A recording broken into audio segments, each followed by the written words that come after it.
Ya, selamat datang kembali sembari ya di Cita Internasional. Balik lagi di My Talk bersama gua pastinya di sini dan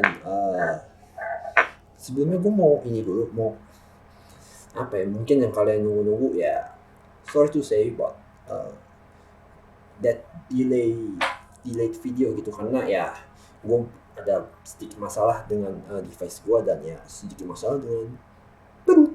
Nah, jadi ya tapi hari ini udah apa ya udah 90% oke. Dan apa ya kali ini balik lagi dengan review yang sempat tertunda untuk uh, match day kedua untuk grup B ya. Dan sebenarnya gue bisa bilang banyak yang gue bisa bahas karena ya kayak tim-tim besar kayak DG Sport atau WDC Free Slot yang cuma main sekali ya bermain impresif ya kali ini ya, terutama kredit lebih gue sematkan untuk DG karena uh, apa ya wait oke aman. Jadi DG akhirnya bermain seperti standar mereka lah ya, standar mereka yang benar-benar bisa menguasai jalannya permainan hampir di semua game, terutama pas lawan Teknis Ayu yang dimana notabene ini kalau nggak salah ini juaranya region Filipina tapi bisa dikalahin 3-0. Ini sih benar-benar apa ya menunjukkan bahwa DG emang apa ya nggak bakalan gampang buat dikalahin gitu. Cuman ya tetap bahwa perbaikan dan evaluasi ya tetap dibutuhin lah gitu. But anyway untuk lawan Blacklist Ayu ini benar-benar gue bisa ngeliat banyak banget uh, perubahan dan improvisasi yang terjadi dengan permainan mereka, terutama di apa ya search and destroy ya, terutama di mana mereka akhirnya mencoba map yang beda dan ternyata berhasil. Itu walaupun di pas lawan M42 ya mereka balik lagi ke firing range gitu. Cuman menurut gua keputusan yang sangat tepat buat DG ngambil raid karena kalau gua lihat sih DG mendingan jadiin raid sebagai andalan deh. Terus firing range jadi yang kedua. Kenapa? Karena raid ini cocok untuk anak-anak DG yang mainnya cepet, agresif, dan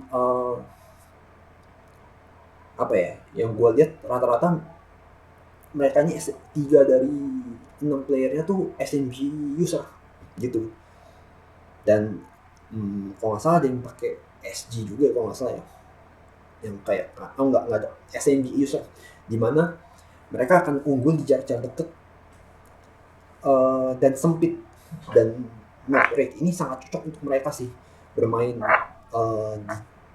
apa ya di close range dan di area-area sempit gitu, dan membuat DG ini gue lihat permainannya lebih efektif, bahkan sampai 6-0. Itu menurut gue sih sebuah apa ya sebuah lompatan besar sih buat DG di SND, walaupun ya tetap mereka harus kembali lagi untuk terus mengevaluasi permainan mereka di SND ya, karena ini kan jadi titik lemahnya DG selama ini gitu, terutama untuk lawan-lawan kayak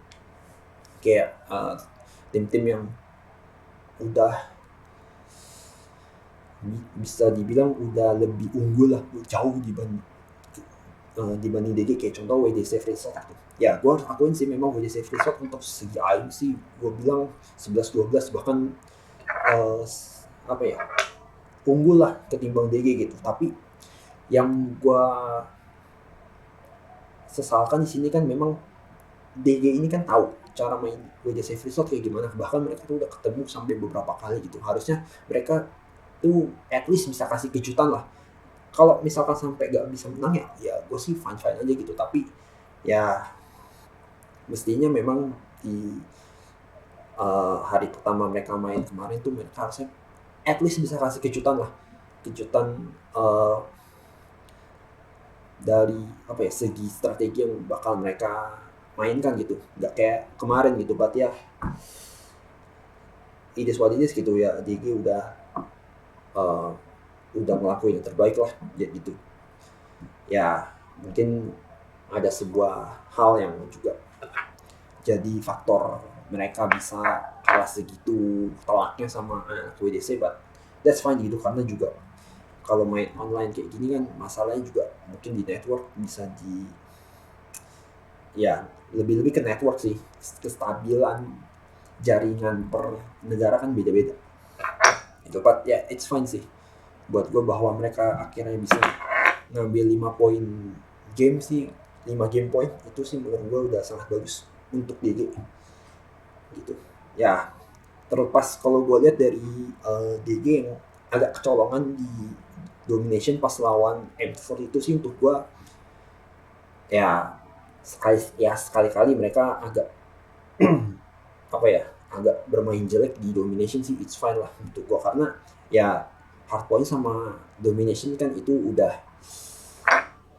makanan sehari-harinya anak-anak DG lah. Jadi 2 poin tuh at least bisa diambil gitu sama mereka gitu. Kalau enggak ya paling nguatin aja di SND gitu.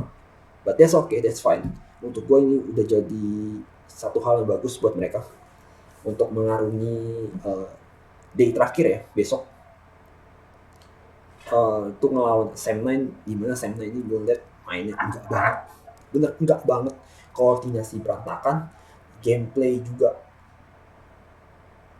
kacau banget, kacau lah, kacau tuh udah balap lah kalau gue bilang gitu. Dan ya apa ya, gue bilang emang dari segi permainan per individu juga pada akhirnya jadi apa ya, menjadi sebuah masalah tersendiri buat mereka gitu, karena dari organisasi tim aja, dari secara permainan aja mereka nggak bisa eksekusi dengan rapi, dan tim ini tuh gue lihat nggak terorganisir dari segi permainan ya. Makanya sampai kalah 3-0 2 kali itu ya itu layak mereka dapetin, karena emang murni dari segi permainan tuh berantakannya bukan main itu bener. Jadi gue juga nggak tahu dan nggak ngerti sih lebih tepatnya kenapa Sam9 ini bisa lolos gitu, tapi ya udahlah, mereka mewakili Malaysia di kontes kan, jadi ya mungkin jadi pembelajaran buat mereka lah gitu. Terus nah yang gue ngeliat yang terakhir ini adalah Blacklist Ayu. Nah gue ngeliat ya Blacklist Ayu ini kayak kayak bagai bumi sama langit permainannya. Di satu sisi mereka bisa melawan lah, mereka bisa sampai menang 3-0 gitu, tapi pas lawan DG mereka justru kalah juga 3-0, which means itu jadi sebuah pertanda kalau Blacklist Ayu ini sebenarnya mainnya nggak konsisten. Ya oke lah, fine, pas lawan Sam9 gitu, atau kalau nggak salah dibilang 9 ya, gue nggak tahu deh cara nyebutnya gimana, mungkin kalian bisa komentar di bawah. Sam9 atau 9 gitu. Cuman ya dari segi permainan gue lihat ini tim juga sama aja kayak Sam9, nggak rapi gitu dari segi gameplay, terus juga dari segi mereka melaksanakan rencana permainannya mereka gitu, itu juga gue nggak ngeliat mereka bisa kasih kejutan ke tim semacam DG gitu. Jadi ya buat gue sih bukan nggak mungkin sih ini Blacklist Ayu ini bisa tiba-tiba permainannya tuh hancur gitu, kayak kasusnya si RSG gitu, dimana RSG lagi gue bilang, Resurgence, dimana ya mereka kecolongan dan ya as a result they should cost a game point gitu. So ya kalau buat gue Blacklist Ayu ini bukan gak bisa dikalahin sih itu, terlebih-lebih di hari terakhir aja mereka di partai pamungkas harus lawan AFN Gaming, dimana ini jadi pesaing terdekat mereka, menentukan hidup dan mati mereka, apakah mereka bisa lolos apa enggak si Blacklist Ayu ini. Dan ya kalau untuk AFN Gaming sebenarnya ya gue bisa bilang kali pertamanya mereka main di sini di World Championship Region Garena ini, gue lihat nih punya potensi sebenarnya untuk bisa lolos ke babak berikutnya, babak quarter final sih lebih tepatnya ya, karena mereka menguasai berbagai menguasai SND, bener-bener bisa ngejutin DG itu. Untuk gue sih sebuah sebuah big point lah untuk gue, bahwa ya mereka ini nggak bisa diremehin juga dari segi permainan. Terlebih-lebih kayak AFN Arthur itu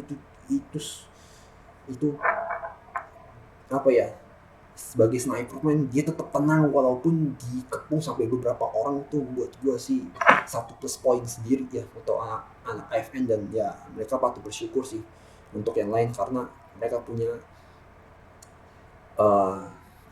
punya pemain kayak Arthur yang menurut gue sangat bisa membantu dan sangat bisa diandelin di search and destroy gitu. Dan ya gue sih juga ngeliat mereka pun bisa ngelawan juga kalau nggak salah pas lawan M40 itu, dimana ya mereka akhirnya ketika mereka nggak bisa menang di SND, mereka kerasnya tuh di domination gitu, dimana itu pas gue lihat gameplaynya mereka benar-benar rapi banget lah dari segi permainan, lebih rapi, bukan rapi benar-benar rapi yang tim-tim besar mainin ya kayak DG gitu, tapi ya dari lebih mampu mengendalikan tempo permainan lah ketimbang M42 kalau nggak salah ya, yang gue lihat sih gitu ya. Itu sih mungkin yang gue bisa bahas dari grup B ini, karena gak gitu banyak yang bisa dibahas, tapi yang nanti jadi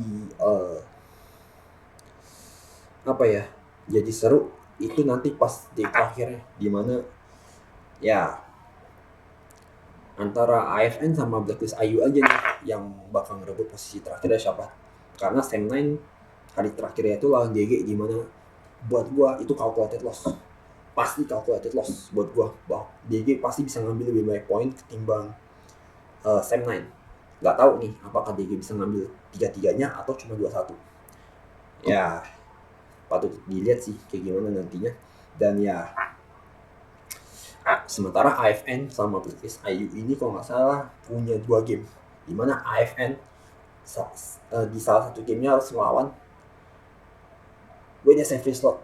Itu sih menurut gua calculated loss juga buat AFN. Kenapa? Karena dari segi permainan, dari segi skill individu, dan dari segi